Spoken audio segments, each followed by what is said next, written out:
Hi friends, welcome to my channel. என்னோடய சேனலில் இன்றைக்கி சூப்பரான ஒரு ரெசிபி தாங்க. சிக்கன் கிரேவி ஈஸியான மெத்தேடில் எப்படி செய்கிறதுன்னு பார்க்கலாங்க. இது வந்து சாப்பாட்டுக்கும் சப்பாத்தி பரோட்டா எல்லாத்துக்கும் நல்லாயிருக்கும். இப்போது கடாயில் எண்ணெய் ஊற்றிருக்கிறேன். எண்ணெய் சூடாயிடுச்சு. அதில் 2 பட்டை, லவங்கம், ஏலக்காய், கொஞ்சமாக சோம்பு இதெல்லாமே போட்டு நல்லா பொரிய விட்டுறலாங்க. அது நல்லா பொரியட்டும். அதுக்கப்புறமா நான் பெரிய வெங்காயம் 2 பெரிய வெங்காயம் கட் பண்ணி வச்சுருக்கிறேன். 2 பச்சை மிளகா, அதுக்கப்புறமா கருவேப்பிலை. வெங்காயம் வந்து சின்ன சின்னதாக கட் பண்ணிக்கோங்க. வெங்காயம் வந்து நிறம் மாறி வர வரைக்கும் நல்லா வதக்கிக்கணுங்க. நல்லா வதங்கின கடைசியில் அந்த கலர் சேஞ்சஸ் ஆகும். அந்தளவுக்கு நம்ம வெங்காயத்தை வதக்கணும். ஏன் வதக்கணுன்னா அப்போ தான் அதில் ஒரு இனிப்பு தன்மை இருக்கும். அது வந்து கொஞ்சம் போகும்.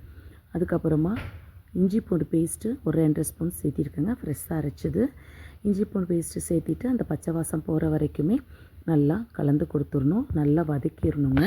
அந்த பச்சை வாசமெல்லாம் போயிடும் இஞ்சி பூண்டில் இருக்கிறது. அதுக்கப்புறமா நான் வந்துட்டு பெரிய மீடியம் சைஸ் தக்காளி பழம் 2 தக்காளி பழம் கட் பண்ணி சேர்த்திருக்கிறேன். ஏன்னா நமக்கு கிரேவிக்கு வந்து தக்காளி வெங்காயம் கொஞ்சம் கூடுதலாக போட்டால் தான் உங்களுக்கு கிரேவி கிடைக்கும். இப்போ நான் தக்காளி பழம் சேர்த்திட்டு கொஞ்சம் உப்பு போட்டு வதக்கிக்கிறேன். ஏன்னா தக்காளி வதங்குறது கொஞ்சம் லேட் ஆகும். நம்ம உப்பு போட்டுட்டோன்னா சீக்கிரமாக வதங்கிடும். ஒரு 1/4 ஸ்பூன் அளவுக்கு வந்துட்டு மஞ்சள்தூள் சேர்த்திக்கிங்க. சேர்த்திட்டு நல்லா வதக்கிக்கலாங்க. தக்காளி வந்து நல்லா மசிஞ்சு வேகணும். அந்த அளவுக்கு நல்லா வதக்கிக்கலாங்க.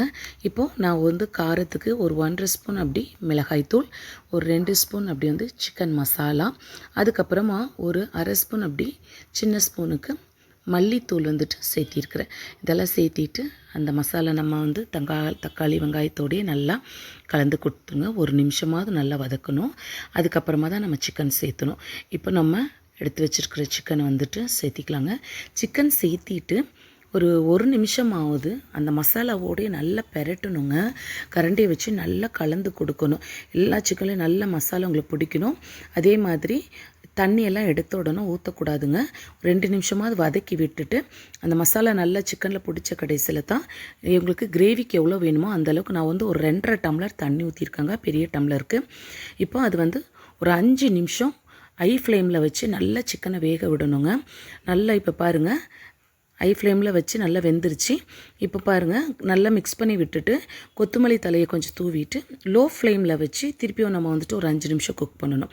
அப்போ தான் உங்களுக்கு வந்து அந்த சிக்கன் வந்து நல்லா அந்த மசாலாலாம் உள்ளே இழுத்து பிடிச்சி நல்லா கிரேவி வந்து நல்லா கிடைக்கும். இப்போ பாருங்கள், கிரேவி ரெடி ஆயிடுச்சு. நீங்களும் உங்கள் வீட்டில் ட்ரை பண்ணி பாருங்கள். ஈஸியான மெத்தேடில் சொல்லி கொடுத்துருக்கேன். நீங்களும் உங்கள் வீட்டில் ட்ரை பண்ணி பாருங்கள். இந்த ரெசிபி பிடிச்சிருந்தா லைக் பண்ணுங்கள், ஷேர் பண்ணுங்கள்.